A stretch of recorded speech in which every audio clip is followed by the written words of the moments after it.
কয়েকটা গুন্ডা এসে আমাকে ধরলে মনে খুব উদ্ধার করতে পারবা। 1835 টাকা। কতক্ষণ ধরে অপেক্ষা করতেছি। আরে ওই যে পেপার দিতেছে দেরি হয়ে গেছে। কি অবস্থা, কি হয়েছে? যে সময় কাস্টমারদের এত ভিড়। শোনো, এখানে একটু মন দিয়ে কাজ করো। এটা তো ভালো কোম্পানি, তোমার কাজ যদি ভালো হয় তাহলে দেখো তুমি প্রমোশন পাইতেছো, আরে ম্যানেজার হয়ে যাইতে পারবা। রাস্তায় বসে এই চা রুটি আর কত দে। বেশি নেই না, তুমি একটা চাকরি পেয়ে গেছো না, আমি একটা ভালো চাকরি পেয়ে গেলে তারপর দেখবা যে তোমার আমি বার্গার খাবো। একটু তাড়াতাড়ি যাও। চা রুটি খেয়েও কি গায়ে শক্তি হয় নাই নাকি? চা রুটি খেয়ে কি গায়ে শক্তি হয় নাকি? তুমি যে সারাদিন বাইরে খাও, তোমার শরীর খারাপ হবে না? তো কোথায় খাবো? বাসায় কে আছে যে রান্না করে খাওয়াবে আমারে? তুমি খাওয়াবা রান্না করে? আমি কি তোমার বউ নাকি যে তোমার বাসায় যে তোমাকে রান্না বাড়ি করে খাওয়াবো? তো বউ না হলে মাঝে মাঝে খাওয়ানো যায় না নাকি? ঠিক আছে, বিয়ে করা বউ যদি না তাহলে একটু জোরেই চালাই।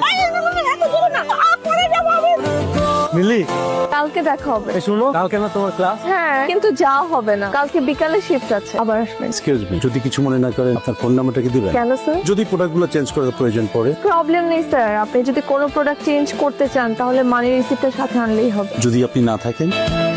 বিল্লাদের পেপারে হাত দিবি না, সরি। কি বারবার সরি বলছো? আমার কথায় রাগ করছো? আরে না, কিছু হয় নাই, বাদ দাও। বলো। কইতেছে তো কিছু হয় নাই। কিছু তো একটা হয়েছে, বলো। কিছু না। তুমি না বললে আমি যাবো না। আরে এক লোকের সাথে জ্ঞান জাম পাচ্ছে, আমার পেপারে বিল দেয় না 3 মাস ধরে। হাজির। এগুলো নিয়ে তো ঝামেলা থাকবে, এগুলো নিয়ে মাথা ঘামালে হবে? তুমি তো আমাকে সবসময় বোঝাও। কালকে আমার ছুটি, চলো কোথাও ঘুরতে যাই।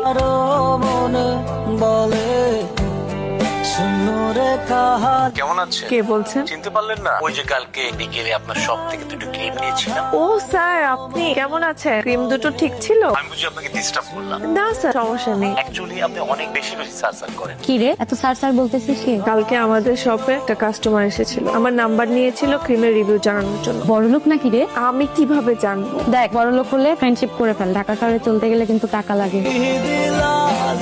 আমার না এই সাইকেল চালাইতে না ভালো লাগে না। তাহলে ট্রাক্টর চালাও।